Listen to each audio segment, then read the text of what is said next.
Ukraine insists it did not target Bulgaria after a drone like those used by Kiev's army crashed in the country. The country's foreign ministry promises to explain the circumstances of the incident.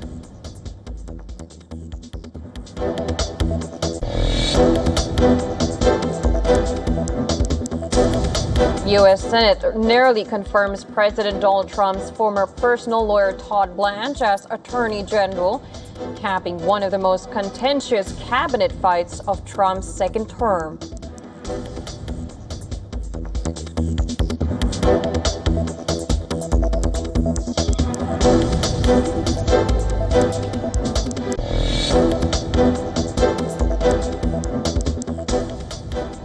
Former U.S. President Joe Biden's prostate cancer has spread beyond his bones, says his son, Hunter Biden, describes father's condition as very painful and debilitating.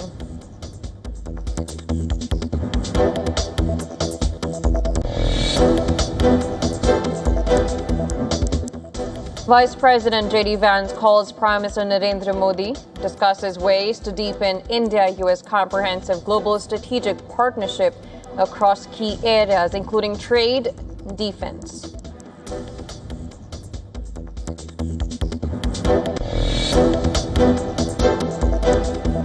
Death toll in Assam's ongoing floods reaches 99, with several districts reporting casualties as the situation remains grim across the state.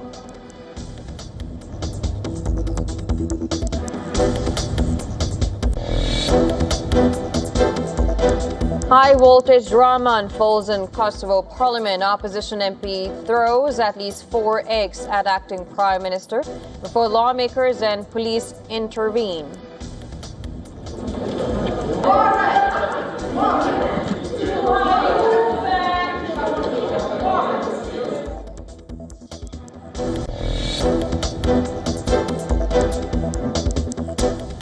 The U.S. Senate has moved to advance the Landmark Clarity Act, setting up a key vote after the August recess. The bill would establish the first comprehensive federal framework for cryptocurrencies and a major potential win for President Trump and the crypto industry.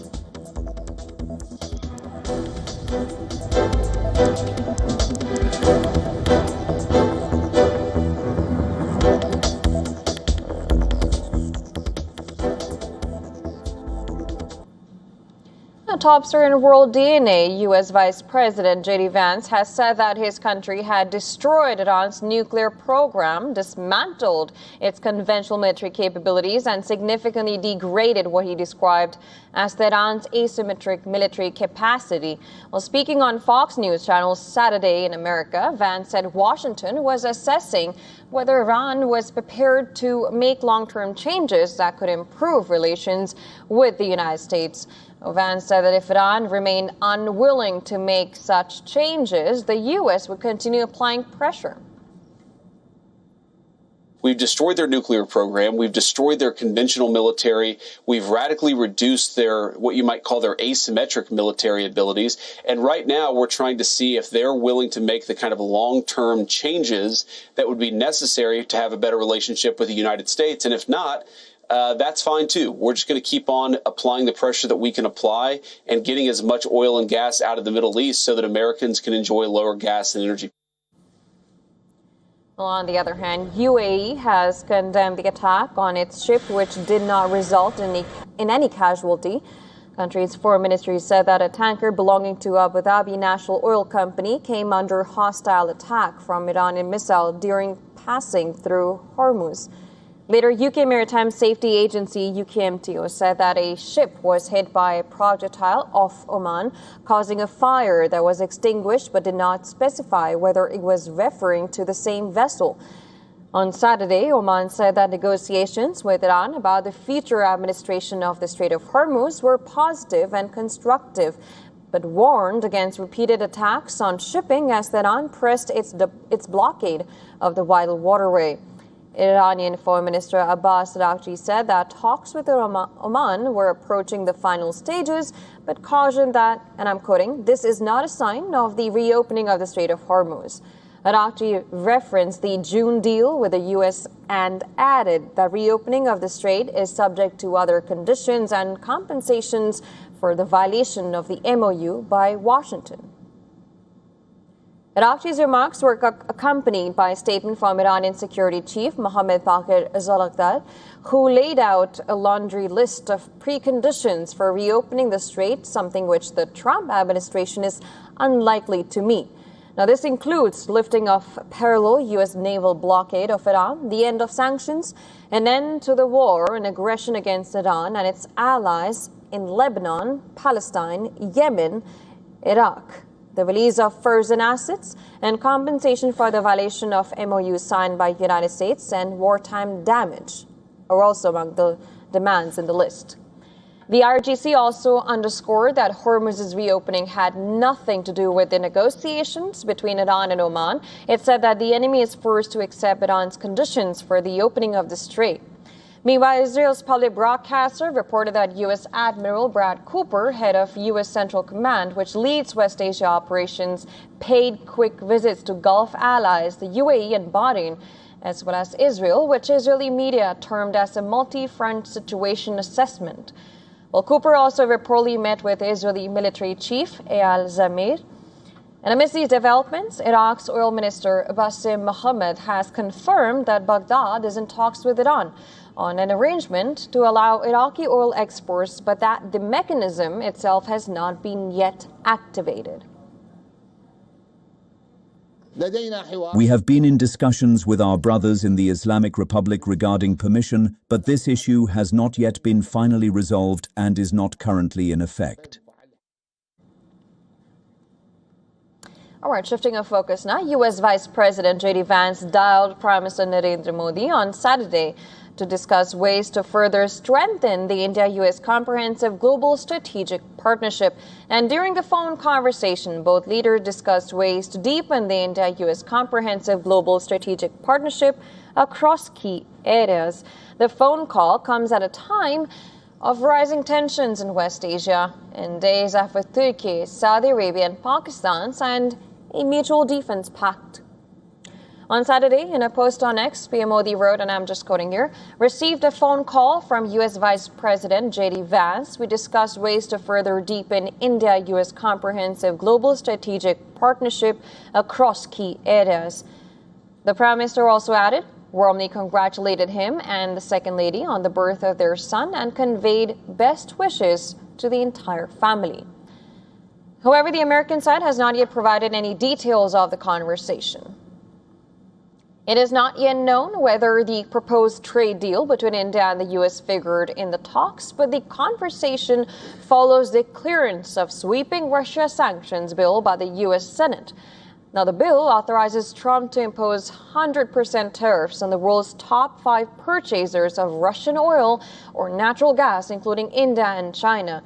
India has been importing Russian crude oil since 2022, and New Delhi has consistently maintained that its energy procurement strategy is guided strictly by national interest. India-U.S. ties witnessed a major downfall after Washington imposed punitive tariffs on India last year in Trump's repeated claim to resolve India-Pakistan conflict during Operation Sindoor. New Delhi stoutly maintained that U.S. had no role in the ceasefire. Now, Washington's new immigration policies and higher H-1B visa fees also added to the tensions. Despite recent strains, India and the U.S. have been making efforts to reset ties, and significant advancements have been done to firm up the most anticipated India-U.S. trade deal.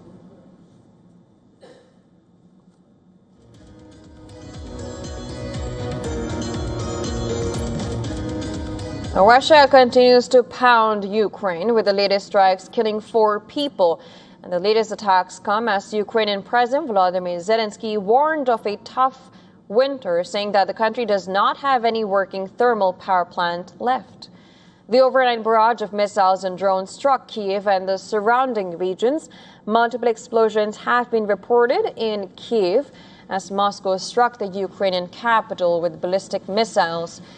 Well, furthermore, the Ukrainian Air Force warned of more ballistic missile strikes from the north An air raid alert has also been issued in the capital and several other regions. On the other hand, meanwhile, fires have been reported in 2 districts of Kyiv. According to Kyiv's mayor, a fire broke out in the grounds of the non-residential building in southern Kyiv, while 2 fuel tanks have caught fire in northern districts of the Ukrainian capital. Now, following this, a local official said at least 3 people, including a child, have been killed in overnight Russian attacks. Additionally, another 3 people have been injured after ballistic missiles struck a military building in eastern Kyiv. In a post on X, Ukrainian President Volodymyr Zelensky said that 4 more people have been hospitalized following a double-tap strike. Zelensky said that U.S. has agreed to send anti-ballistic missiles on a monthly basis, but added that they need more. Well, during the press conference with Serbian President Alexander Vučić in Belgrade, the Ukrainian president said that some European countries, Japan and South Korea, could have also helped with Patriot missiles.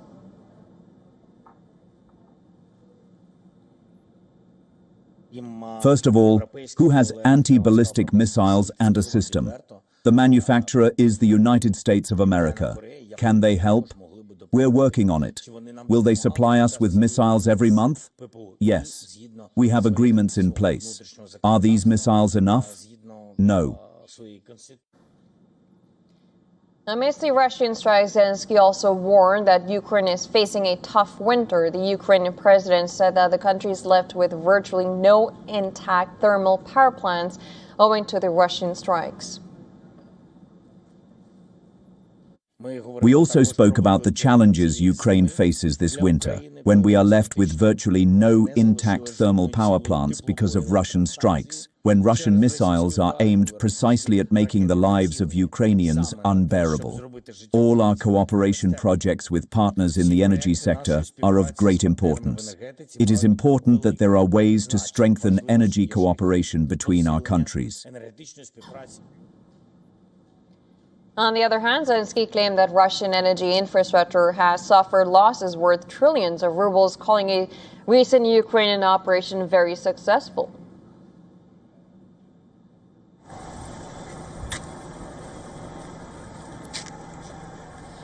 You can also see this in relation to energy infrastructure. Even after they began striking our logistics, we found another logistical operation and responded accordingly. The losses they suffered there are staggering, trillions of rubles. In the midst of the raging war, Ukraine has agreed to not strike on some non-Russian oil tankers and Black Sea infrastructure crude after last month's attacks on vessels halted loadings. According to a Bloomberg report, Ukraine has set up points of contact to allow commercial shippers to communicate information and ensure safe passage. In other developments, Ukraine has denied that it struck Bulgaria after a drone reportedly exploded near the Trans-Balkan gas pipeline located close to the Romanian border. The gas pipeline connects Turkey to Ukraine. Now, following this, Bulgaria's defense ministry alleged that the drone has been widely used by Ukraine, while the foreign ministry summoned the Ukrainian envoy for a meeting. In response, Kyiv has said that it is in close contact with Sofia to clarify the circumstances of the incident. Ukraine's foreign ministry said that the country's armed forces did not intentionally strike any assets towards Bulgaria. They also blame Russia's invasion for the incident.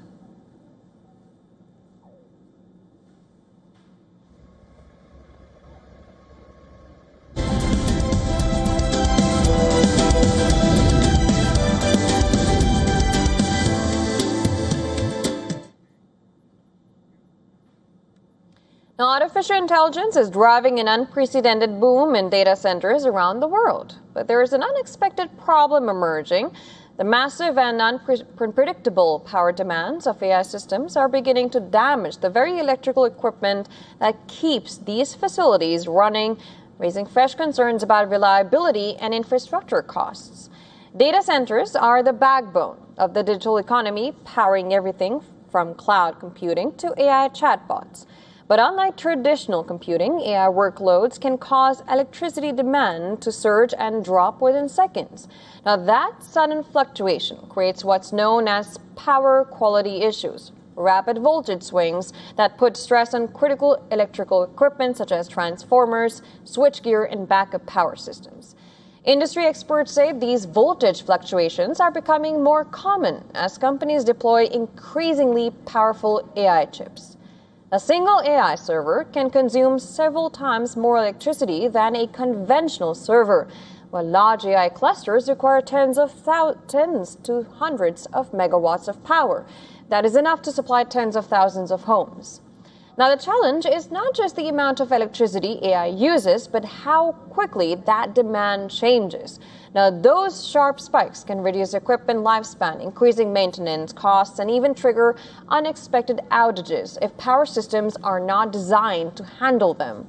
Well, to address the issue, data center operators, power equipment manufacturers, and utility companies are investing in advanced power management systems, improved voltage controls, and upgraded electrical infrastructure. As AI adoption accelerates globally, experts say ensuring a stable and reliable power supply will become just as important as developing faster chips, making electricity infrastructure a critical part of the future of artificial intelligence.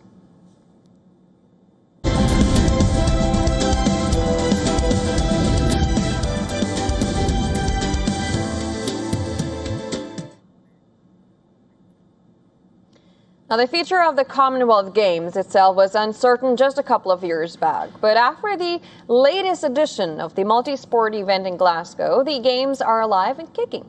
And India gave a strong performance at Glasgow 2026, and the focus now shifts to the Indian city of Ahmedabad, where the centenary edition of the Games will take place in 2030.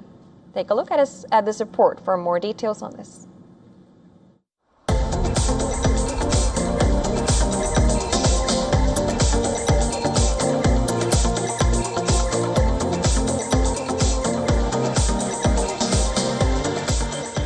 The Commonwealth Games have come to a close in Glasgow, and India signed off with a strong display in the Scottish capital. The contingent won 39 medals in all, 13 gold, 17 silver and 9 bronze. Boxing led the charge with a record 10 medals, including 7 golds, the most by any nation in the sport at a single Games.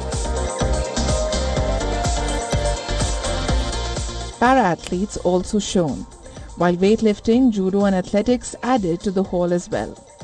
The overall tally might appear to be a drop from India's 61 medal haul at the 2022 Birmingham Commonwealth Games. But there is more to it. India sent 210 athletes in 2022 with a medal success rate of 29%, compared to 31% of the 122-member contingent in Glasgow returning with medals. India finished 4th in the overall medal table. And that feat is even more impressive, given the fact that traditional sports like hockey, badminton and wrestling were not part of the program. These are sports that India has excelled at in the past. The Commonwealth Games in Glasgow was a scaled-down event with just 10 sports. The city stepped in after the Australian state of Victoria pulled out of hosting the event, citing economic concerns.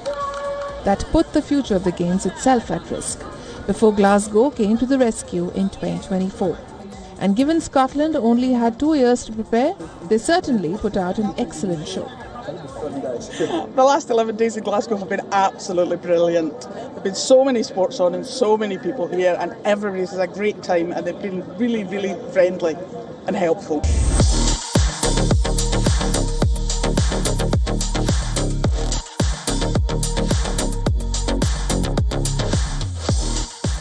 The focus now shifts to the 2030 Games in Ahmedabad.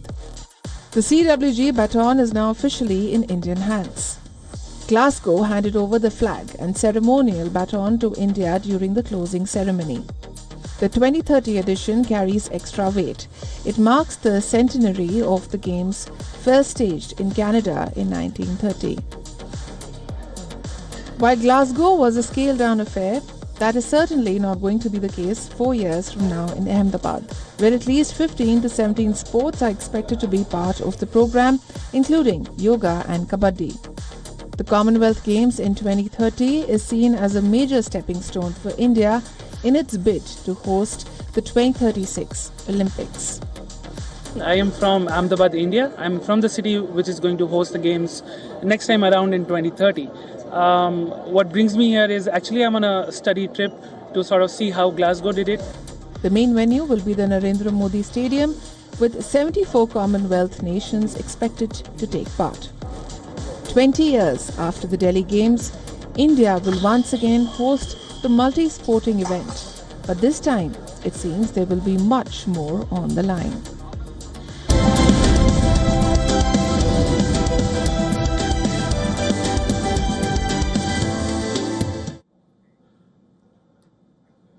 Now, one of fashion's most influential and controversial designers is heading to the museum. The next Costume Institute exhibition will spotlight John Galliano, celebrating his creative legacy while also confronting the scandal that reshaped his career. More on this in our next story. Take a look.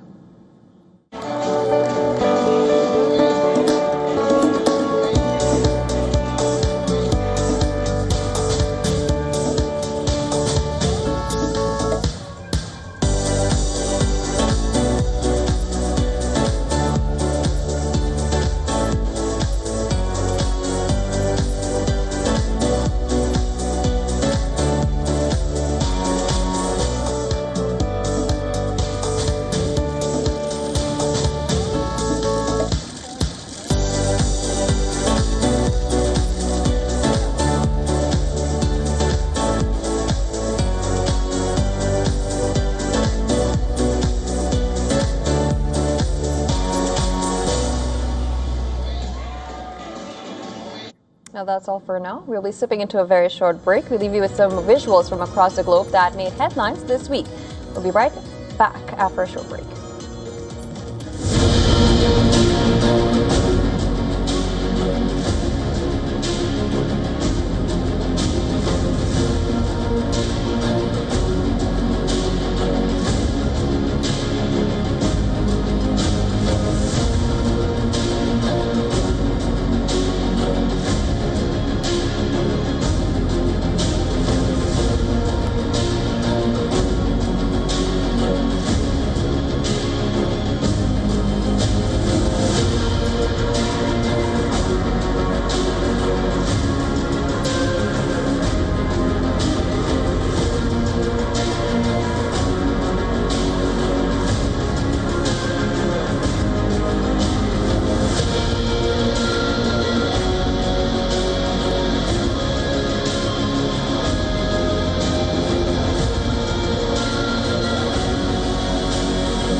French football turns the page. Zinedine Zidane is the new head coach of Les Bleus.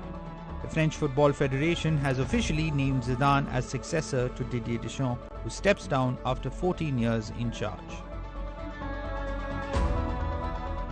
For France, this is more than an appointment. It's the return of a national icon. Zidane was the heartbeat of France's 1998 World Cup triumph, scoring twice in the final against Brazil. He went on to win the Ballon d'Or the same year and led Les Bleus to Euro glory in 2000.